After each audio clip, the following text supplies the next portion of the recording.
I've been having mixed feelings about the Polyend Tracker lately. I'm really drawn to it because it's such a cool form factor and it feels like a device I would really click with, but from time to time I run into walls and issues that just make me not really enjoy it. The big one that I ran into this week was trying to get MIDI in to work. I tried these 3 different adapters and they just weren't working at all, and I realized they were the failure point with some Googling. I was finally able to find an adapter that did work, the one that came with one of my Novation products, probably the Launchpad Pro would be my guess. Honestly, not sure, but it's blue and it's got the Novation logo. Anyhow, once I finally got MIDI in working, I was able to use this Akai MPK Mini Plus, which thank you to Akai for sending over. They're not sponsoring or anything. They just let me have this and try it out, so that was cool. But I've been using it with the MIDI out directly into the Polyend Tracker, and then I also am using the Arturia Minifreak. So I had an idea to make basically a whole, not exactly ambient, but more chill, laid back track without a drum beat, and just kind of make something that felt cool. Something I really do love about the tracker, especially when recording a synth into it, is that similar to what I imagine, using the SP404 or the OP1 feels like, you're recording into audio and you're printing audio, and there's something like hands-on and almost analog, even though it's not, these are all digital products other than the analog filter on the Minifreak, I guess. But there's an analog, like a handmade feeling that I get using this setup that's really inspiring, and forcing myself to lock into recording samples and placing them and then tweaking them is a really cool workflow that you can definitely do on the other devices I use, but you kind of have to do it with the Polyend Tracker. And having to do that kind of has a different effect on me. And so I want to show you what I made, and then I'm going to walk you through what I did here.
And so, yeah, it's a bit of a work in progress. If you know the tracker, you maybe noticed I didn't actually put this in song mode yet, and I just played you the patterns, which meant they're triggering it like weird times. But it gets the point across, and it gets kind of the ideas I'm talking about across, which is there's something just like hands-on and real feeling about this, which is really funny because if you look at the Polyend Tracker, you think this is like a weird old school digital computer thing, and there's definitely parts of it that are, and it really can be. Like, you know, you can take an almond break and chop the hell out of it and really mix it up and do something with it that sounds, you know, like jungle or DMB, and the DNA of that is built into this for sure. There's like a Pete Rock version of this, but there's also just so much you can do organically.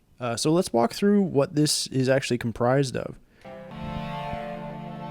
So this is a cello sample, and I have it set to backward loop. And this is from probably a splice pack of just different cello loops. Or orchestral loops, rather. I just cut one note out and then had it loop. Let's look at the next one.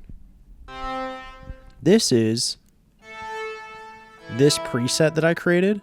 I used the string engine as well as I think they're both string engines, yeah. And I created this patch I'm really proud of on the Minifreak. And you can hear how lush and stereo it is. I've talked about this before, but I do really wish that the Polyend Tracker had stereo sampling. I get why it doesn't. I get it's a limitation, and limitations breed creativity, yada yada, but I really wish it did, and it's making me want an SP404 or an OP1 Field. But yes, I made this preset myself, and then sampled it into here. Let's see, what are we doing here? This one has nothing really fancy going on the volume and all that. Not totally sure where I used it. Maybe I didn't use that. That's hilarious. All right. Well, the third one here. This is another Minifreak preset. I recorded that little bit, and then I recorded these two little phrases so that when it plays,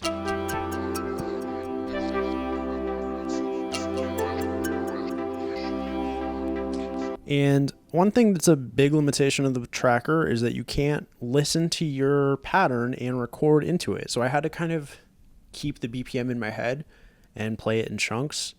And there's a couple times where I ended up chopping a sample using the beat slice so that it would actually fit the cadence properly. But again, that goes back to, you know, that limitation does breed creativity because it feels more real and unquantized and organic. Okay. The next instrument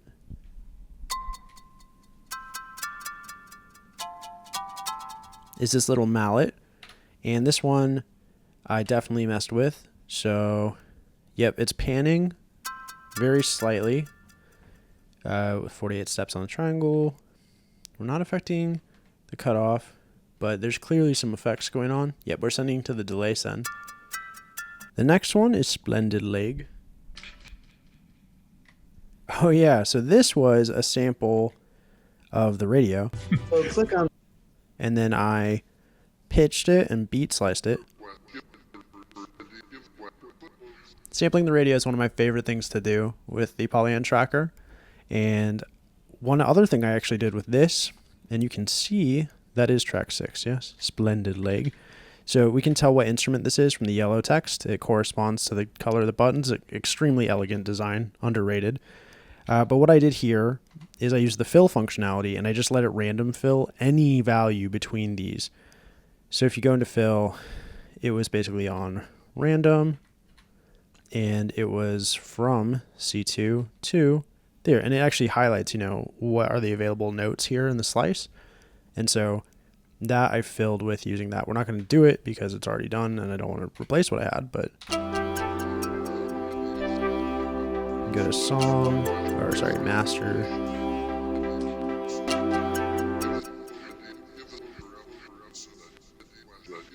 It creates a little bit of a percussive element just with the human voice. And this is bandpassed, and there's some other stuff going on. So there's LFO on the volume, not on the panning, but there is on the cutoff as well, slightly. And it's going heavily to reverb and heavily to the delay. Next, let's stop soloing this because I'll forget. And go to our next little instrument.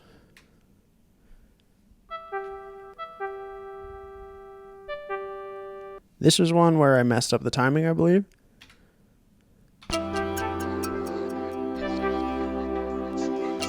Oh, actually, no, this one was fine. We can see it just plays once. Although I doubled the pattern, so now it does play twice, at the beginning of every 64 bars. And it takes all of track 6. There's probably a more elegant way to do what I did here, but I didn't mind having that be locked in.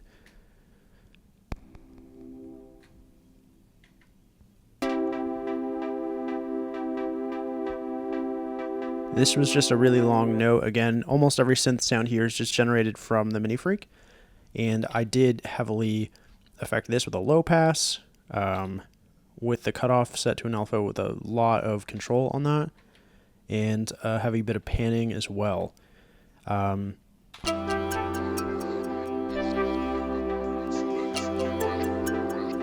I think it's heavily reverbed and delayed. It's another one, I think, where track 6 and 7, they both just play a very long sample that I've modified. And then on our second pattern, this is like the template for the B side.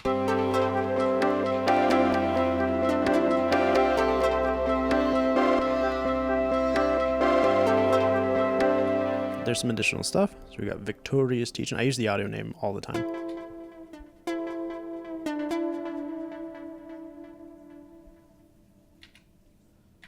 Yeah, this is the one where I had to split it in two because my timing was off. And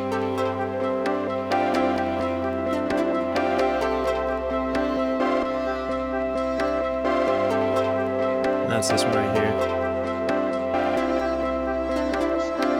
It's just triggering different slices.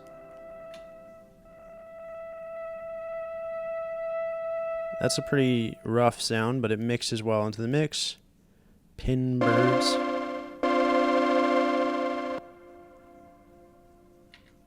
Yeah. Let's see how I use that. This is 11, so let's find it.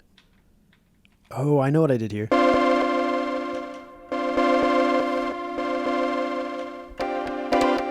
I sliced this. So if we look at the playback, we can see this. And a lot of the time when I put notes into the tracker, I use the real-time record, holding record and play. And that's what I did here. So this was real-time recorded. We can go back to master, solo, track 7. Yeah.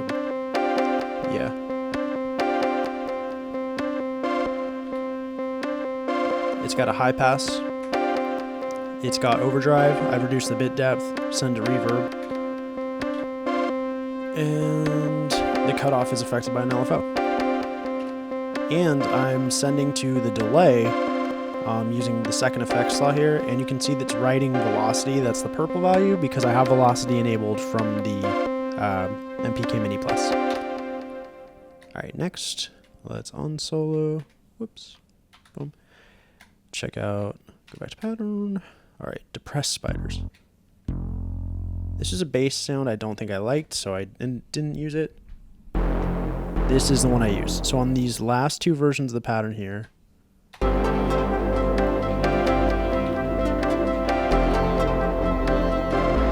overdriving it, reduce the bit depth.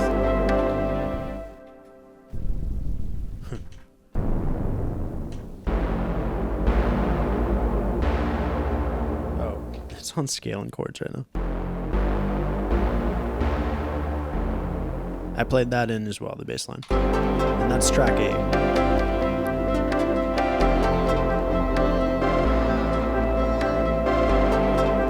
And that's it. But it's all these little samples. If we go to sample loader, I use 61% of the project memory. I probably could reduce that if I needed to. That probably includes data that doesn't need to be there. But this was a fun project. I think it's really crucial to pair the tracker with an external synth. I think that's where it's really become more interesting to me, is when I can sample and play along with it, right? Because if you go into the master, I have line in unmuted. It's muted by default. You want to unmute line in. And it's stereo. You can choose to have it be mono in settings, but it's stereo here, which means you get the full power of that effects engine and the stereo voice of the Minifreak. And it's all just one little cable, which is cool. It's just a 3.5 millimeter to, quarter. What is that? Quarter? It's not quarter. It's 1/8 to 1/8. Just right out of the headphone jack into the audio in, and it's stereo, which is sick. Again, I just wish that this was stereo sampling in. I feel like there'd be so much more depth and richness in this thing. But that said, if we go into master, we can see I added one space, and I also affected, where is this? Yep, in the reverb, I've changed the size and the pre-delay. And on the delay, I set it to sync. So you can mess with the master effects and you can get a richer, wider sound as well. Sometimes I get comments saying, you know, what are you gonna do next with this? In this case, I could imagine exporting these stems either into Ableton or into one of my groove boxes, like the MPC or the Machine or the Force, and playing it back and adding drums or just chopping it up as a sample, building like my own song I'm sampling into something else. But for now, I think this is a cool little piece. I'm really proud of it, and it is the kind of thing that's convincing me to keep the tracker.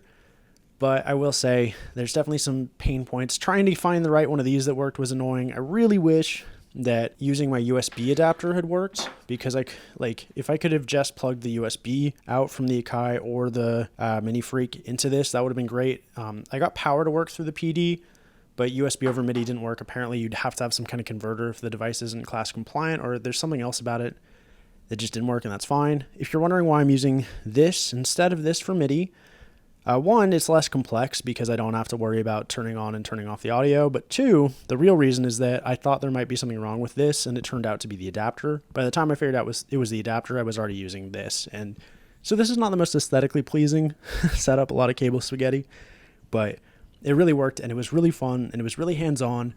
And so, yeah. Oh, yeah, I should note, Polyend did send me the tracker at a discount a long time ago in exchange for making some videos.